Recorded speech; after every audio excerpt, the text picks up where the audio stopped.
ప్రకాశం జిల్లా పుల్లల చెరువు మేజర్ గ్రామ పంచాయతీలలో 18 లక్షల నిధులు దుర్వినియోగం అయ్యాయి. సర్పంచ్ కు తెలియకుండానే గ్రామ కార్యదర్శి ఆ నిధులను ఆశా రాంబాబు అనే వ్యక్తి మళ్లించినట్లు తెలుస్తుంది. తాగునీటి బోర్లు మరమ్మతులు, సిపిడబ్ల్యూ స్కీమ్ మరమ్మతుల పేర్లతో నిధులు దుర్వినియోగం చేసినట్లు తెలుస్తుంది. ఎటువంటి పనులు చేయకుండా గత సంవత్సరం 2024లో నవంబర్, డిసెంబర్ 2025లో జనవరి నెలలో పనులు చేసినట్లుగా బిల్లులు డ్రా చేసినట్లు ఆధారాలు లభించాయి. కార్యదర్శి మళ్లించిన నిధులన్నీ ఆశా రాంబాబు అనే వ్యక్తికి వెళ్లినట్లు తెలుస్తుంది. అయితే ఈ ఆశా రాంబాబు ఎవరన్నదే ఇక్కడ అసలు ప్రశ్న. కాంట్రాక్టరు కాదు, సర్పంచ్ కాదు. ఆయన ఏ హక్కుతో నిధులు మళ్లించారని సర్పంచ్ ఆవేదన వ్యక్తం చేస్తున్నారు. నిధులు మళ్లించిన కార్యదర్శిపై సర్పంచ్ ఎంపీడీఓకి ఫిర్యాదు చేయనున్నారు.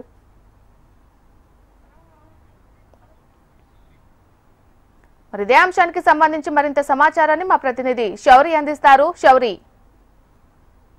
ఈ ప్రకాశం జిల్లా పుల్లల చెరువు మేజర్ పంచాయతీ అయిన ఈ మేజర్ గ్రామ పంచాయతీలో గ్రామ పంచాయతీకి సంబంధించిన నిధులు 18 లక్షల రూపాయలు దుర్వినియోగం అయినట్లుగా సాక్ష్యాధారాలతో మొత్తము అవి ఎవరికి ట్రాన్స్ఫర్ అని, ఎప్పుడు ట్రాన్స్ఫర్ అని, ఎలా ట్రాన్స్ఫర్ అని, ఎంతంత మొత్తంలో ట్రాన్స్ఫర్ అని విడతల వారీగా ఈ 18 లక్షల రూపాయలు ట్రాన్స్ఫర్ అయింది. అయితే ఇక్కడ ఈ గ్రామ పంచాయతీలో ఎటువంటి వర్కులు జరగకుండా వర్కులు జరిగినట్లుగా ఈ నిధుల మొత్తాన్ని ఒక వ్యక్తి ఖాతాలోకి మళ్లించేశారు. ఈ ఆశా రాంబాబు అనే వ్యక్తి ఖాతాలోకి మళ్లించారు. అసలు ఈ ఆశా రాంబాబు ఎవరు అన్నది ఇక్కడ ప్రశ్న. ఈ ఆశా రాంబాబుకు ఈ పుల్లల చెరువు మండలంలోనే పుల్లల చెరువు ఈ మేజర్ గ్రామ పంచాయతీకి ఏంటి సంబంధం? ఇతను ఉన్న కాంట్రాక్ట్ వర్క్ చేసే వ్యక్తా, లేకుంటే గ్రామ సర్పంచా, లేకుంటే ఎవరు? ఎందుకంటే ఇతను గ్రామ సర్పంచ్ కాదు, కాంట్రాక్టర్ కాదు. కానీ ఇతని ఖాతాకు 1 లక్ష రూపాయలు, 2 లక్షలు, 60,000, 80,000 అట్లాగా విడతల వారీగా డబ్బుల్ని ట్రాన్స్ఫర్ చేశారు. అయితే ఈ ట్రాన్స్ఫర్ చేసిన మొత్తము ఈ కథలో సూత్రధారి, పాత్రధారి అంతా ఈ కార్యదర్శి, గ్రామ కార్యదర్శిగా అనుమానాలు వ్యక్తమవుతున్నాయి. ఎందుకంటే ఈ కార్యదర్శికి అనుమతి లేకుండా ఈ గ్రామంలో ఎటువంటి నిధులు కానీ ఏవి కానీ బయటకు వెళ్లే పరిస్థితి లేదు. కానీ ఈ నిధులు మళ్లించింది మొత్తం గ్రామ సర్పంచ్కి తెలియకపోవడం అనేది ఇక్కడ గమనార్థం. గ్రామ సర్పంచ్ అనుమతి లేకుండా, గ్రామ సర్పంచ్ నోటీసులో లేకుండా ఈ సర్పంచే ఈ వ్యవహారం మొత్తం చేశాడని చెప్పి ఈ గ్రామ సర్పంచ్ ఆరోపిస్తా ఉన్నాడు.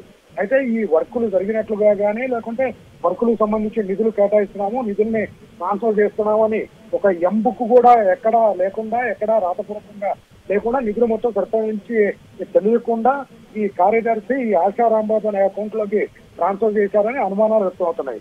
అయితే ఈ విషయం బయటికి రావడంతో అంటే తను ఏం చేయలేని పరిస్థితుల్లో సర్పంచ్ స్థానికంగా ఉన్న ఒక ప్రజాప్రతినిధి దగ్గర ఇదిగో మా గ్రామ పంచాయతీలో ఇలా నిధులు 18 లక్షల రూపాయలు దుర్వినియోగం అయిపోయినాయి, ఈ ఆశా రాంబాబు అంటే ఎవరో, ఇతని అకౌంట్కి ఇట్లా ట్రాన్స్ఫర్ అయినాయి అని చెప్పి అతను చెప్పడంతో విషయం వెలుగులోకి వచ్చింది. అయితే ఈ రోజు ఈ ఆశా రాంబాబు అనే ఎవరు, ఈ కార్యదర్శి ఎవరు, ఏంటి అని కంప్లైంట్ చేసే అవకాశాలు ఉన్నాయని చెప్తున్నారు. అయితే గ్రామంలో ముఖ్యంగా సిపిడబ్ల్యూ స్కీమ్ కింద త్రాగునీరుకి, బోర్లు వేయడానికి, తర్వాత బోర్లు మరమ్మతుకి ఈ పేరుతోటి ఈ నిధులు మొత్తం మళ్లించినట్లుగా తెలుస్తూ ఉంది.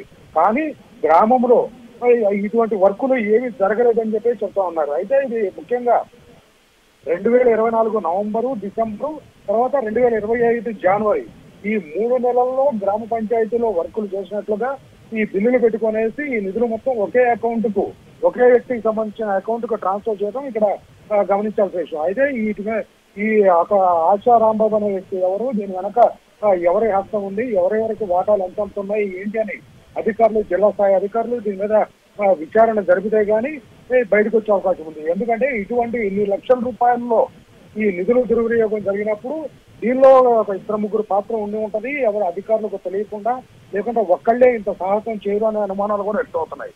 కానీ మరి జిల్లా స్థాయి అధికారులు ఈ ట్రాన్స్ఫర్ అయిన అమౌంట్ అతనికి ఎందుకు ట్రాన్స్ఫర్ అయినాయి, ఆ అకౌంట్ ఎందుకు ట్రాన్స్ఫర్ అయినాయి, అతను కాంట్రాక్టర్ కాకపోయినా కానీ ఆ అకౌంట్ కి ఎందుకు ట్రాన్స్ఫర్ అయినాయి అన్న విషయం తెలియాల్సి ఉంది. Thank you Shouri.